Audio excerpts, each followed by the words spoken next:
The Merchant of Memories. They say some places only appear when you are meant to find them.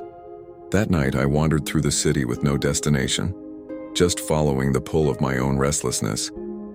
The streets were almost empty, shops closed, windows dark, and yet, a narrow alley glowed with lanterns swaying in a wind I couldn't feel. Drawn in, I stepped past the shadow, and there it was, a marketplace that shouldn't exist. Tables of trinkets, stalls of silk, jars of light that shimmered like stars stolen from the sky. No one else seemed to notice it, only me. At the very end of the path sat an old man behind a crooked stall. His robes were deep as midnight, his eyes older than time itself. He smiled as though he had been waiting. "Come closer," he said, his voice soft but unshakable. "These are not treasures, not ornaments, not lies, they are memories." I almost laughed. Memories for sale? What kind of trick was this? But then he lifted one of the glowing jars. Inside, light swirled like liquid gold, alive, breathing, pulsing.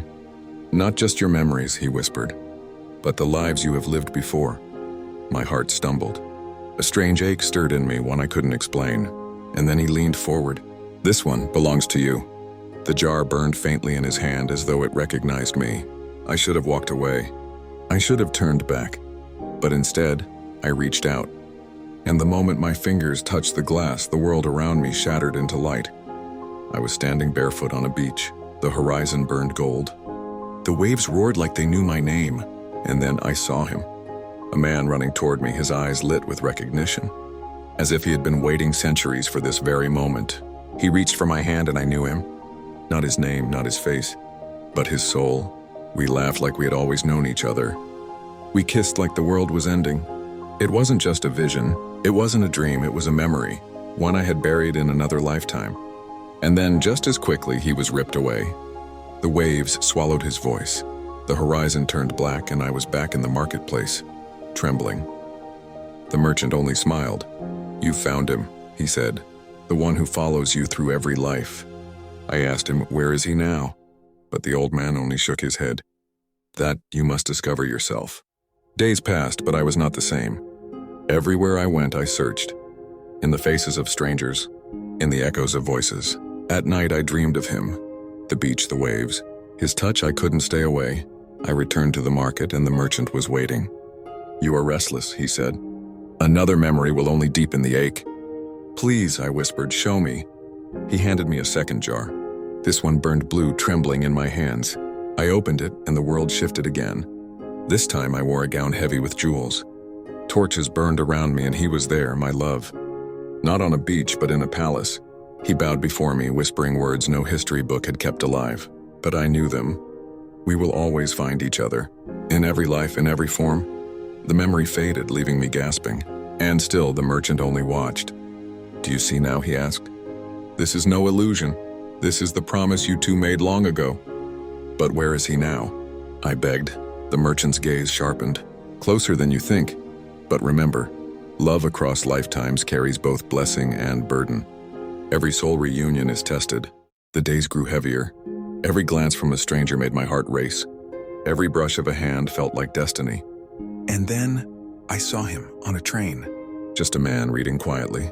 But when his eyes lifted to mine and the world fell silent, recognition flooded me, not from the mind, but from the soul. It was him. We stared and something inside me trembled. 1,000 lives collided in a single heartbeat. And yet, doubt whispered, was it fate? Or was I clinging to the past too tightly? That night I returned to the merchant once more. "I need to know the truth," I said. "Give me one last memory," he hesitated. "This one will not bring comfort. It may break you. I don't care." He placed the final jar in my hands. It burned scarlet heavy. Almost alive, I opened it and pain split through me. A battlefield. Screamed smoke. Blood. He was there, running to me, desperate, terrified. But he did not reach me in time. I fell before his eyes, and his cry echoed through lifetimes. The memory left me sobbing on the ground. The merchant crouched beside me. "Now you see," he said gently. "Even love that survives death is not without sorrow. You must decide if you will live in memory, or choose love in this life with all its risks." The next day I saw him again. The man from the train. This time I didn't look away. I walked up to him. My voice trembled as I said, "Do I know you?" He studied me. His lips parted and then he smiled. "I was about to ask you the same thing." And just like that, I knew. It was him, not just from the past. But here, now, the merchant's words echoed in me. Love is not only remembering. Love is choosing, so I chose him. Not because of the memories, not because of the lifetimes behind us, but because in this moment in this life I wanted him. Weeks later I returned to the alley, but the market was gone. Only darkness, only silence. Except, on the ground where his stall once stood lay a single jar. Glowing faintly, I picked it up, heart trembling. But when I opened it, it was empty. Not a past life, not a forgotten love, but something else, a memory yet to be made. And in that glow I understood.